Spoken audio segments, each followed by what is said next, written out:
everyone, thanks for tuning in again. This is Mrs. Kirk for our third lesson in our chapter 14 on the polar units. I'm going to show you how to convert from polar to rectangular this time, but with equations. So yesterday's lesson was going from rectangular to polar equations, and this time we're going the opposite direction. So if you could have handy your cheat sheet like I've got here, hopefully you've got your sheets out. You're also going to need these polar graph sheets. They're on WITS in the PDF document, so please make sure you print a copy so that we're going to be using these today. You're going to need 2 pieces for our notes. So I'm going to have those things handy. I'm also going to have my graphing calculator handy, so if you could please grab that out as well. That would be great. All right, so let's see what we've got going on here. Again, just like any video, feel free to pause and get yourselves caught up and follow along the best that you can. All right, so the topic again today is this 14.3 polar equations. I'm going to show you how to convert from polar to rectangular. And as a recap, a polar coordinate uses an r and a theta. A rectangular coordinate uses x and y. The steps are to replace r and theta with x and y. That's the exact same thing as yesterday. You got x is equal to r cos theta and y is equal to r sine theta. And I'm also going to use this formula, x squared plus y squared is equal to r squared. And then rewrite as a familiar equation. So I guess the only difference from today's notes and yesterday's notes would be the step 2 here. You're going to rewrite it in terms of x or y, and you'll see as I go along what I'm talking about. So the first question that I have here is the equation r equals 5. So I would like to take some time to convert this first, and then we'll go ahead and graph that on our polar graph paper. So the first thing I need to do is I need to get this so the r is no longer there. So yesterday the idea was to get rid of the x and the y. Today we have to get rid of the r. So how do I do that? Well, what I would really recommend is try to use this x squared plus y squared equals r squared as much as possible.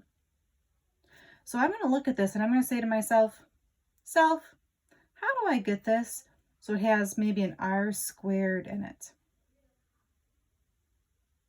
So on the side of my paper here, the thing that I'm thinking about is I'm trying to get this to be an r squared.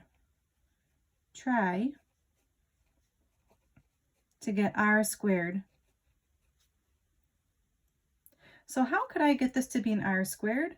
Well, what about if I square both sides?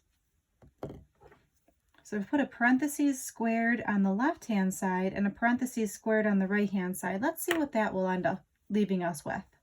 You get r squared is equal to 25. And now in place of r squared, I can use this formula, x squared plus y squared equals r squared. So on the side, I'm going to annotate what I'm doing here. So I'm going to substitute next.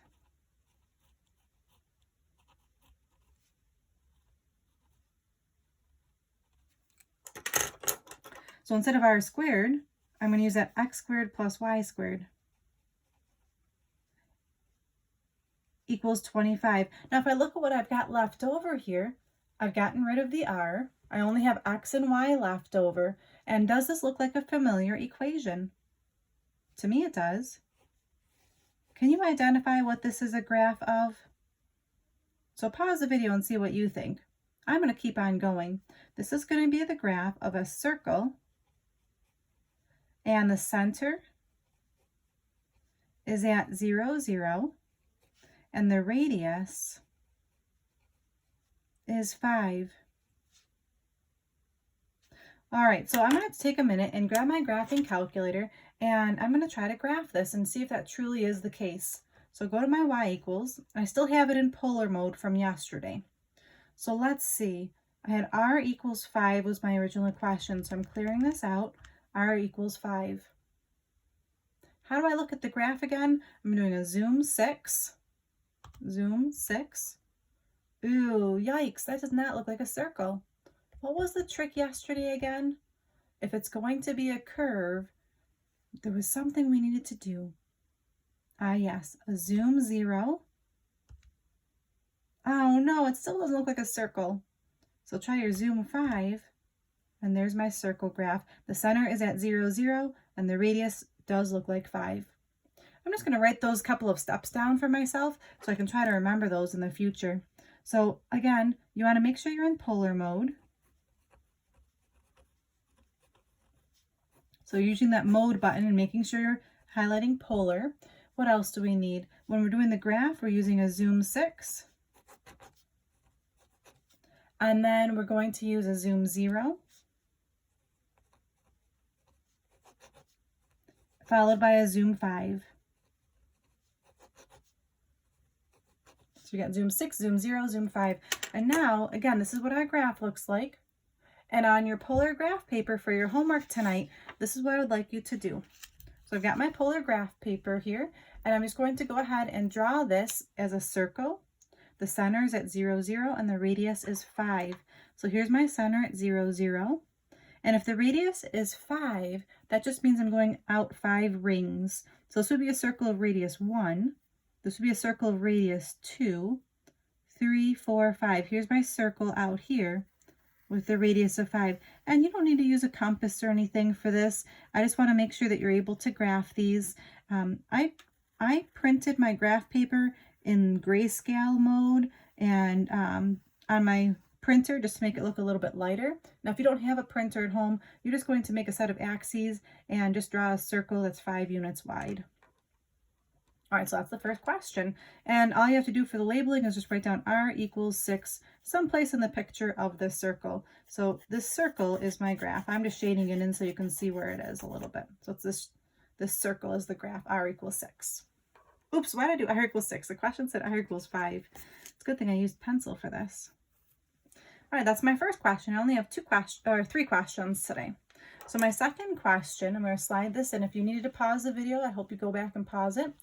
So here's my second question. The second question is to convert r is equal to 4 sine theta. R is equal to 4 sine theta. Okay, well, there's a couple of different ways you can do this question, but I'm going to always refer back to that little cheat sheet of mine. So here's my cheat sheet. I know that if I had an r sine theta, that I could sub that in for a y. I'm pretty darn close. I have a sine theta, but I need that to be r sine theta. So let's think about this. What can I do to both sides to make this into an r sine theta? Did you say multiply both sides by r? I'm going to go ahead and write that on the side. I'm going to multiply both sides by r. So on my paper, I'm going to go ahead and put an r in parentheses on both sides. And let's see what that'll do for me. The left-hand side becomes r squared, and the right-hand side becomes 4r sine theta. Wait a second. There's that r squared again. Here's my handy cheat sheet. R squared is the same thing as x squared plus y squared. So I can substitute that in. R sine theta is the same thing as y. So I can substitute that in. So that's the next thing I'm going to do. And again, I'm just going to write down what I'm doing. I'm going to substitute. So this becomes, instead of r squared, it's the same thing as x squared plus y squared. And instead of r sine theta, that was really just y. And now my problem is completely rewritten without r and theta. Now I'm looking at this problem and it's looking kind of familiar to me. It looks an awful lot like I've got an x squared and a y squared, and there's no radius here, so it's not a circle. This looks like it's going to be a parabola for me. Maybe not. I don't know actually. Maybe a parabola. Oh, it can't be a parabola. A parabola would have only one thing squared. This has 2 things squared. So maybe it is a circle. Well, if this were a circle, I need to find the center and the radius. How would I do that? Any ideas? I'm going to write down on the side, I'm going to use completing the square, so CTS, to rewrite this equation. I'm not really sure what it's going to turn out to be, but I'm going to try my completing the square strategy. So I'm going to leave the x squared the way it is. I'm going to have the plus y squared. I'm going to move the 4y over. So I've got minus 4y plus a blank is equal to 0 plus a blank. So I subtracted that 4y over. So at this point, this would be a great time to pause the video and try completing the square yourselves to see if you get the same equation. I'm going to keep on going. If I take half of -4, that's -2. -2 squared is +4, so 4 goes in each blank. This is x squared plus, now I factor this. This becomes quantity y minus 2 squared. And I knew it was a -2 because you just take that middle number and cut it in half. Equals 4. Oh, now if I look at this, look at that. It's in a form that I'm familiar with. What is this a graph of? I've got an x squared and a y squared. There's no denominators, so it's not going to be an ellipse. This is going to be a circle. Where's the center? 0, 2, and what's the radius? The square root of 4, which is 2. Okay, so to finish this part off, if I were to graph this on my polar graph paper, so I'm going to get that graph paper handy for me. Here's my polar graph paper. I'm going to go ahead and try to graph this now. So again, I'm not using a compass here. I'm just going to do this to the best of my abilities. I go to where 0, 2 would be. So 0, 2 would be at 0, up 2. So there's 0, 2. And I've got a radius of 2. So that means it's going to be going down 2, up 2. And I don't have a compass on hand here. So just to the best of my abilities, I'm just going to make this into a circle.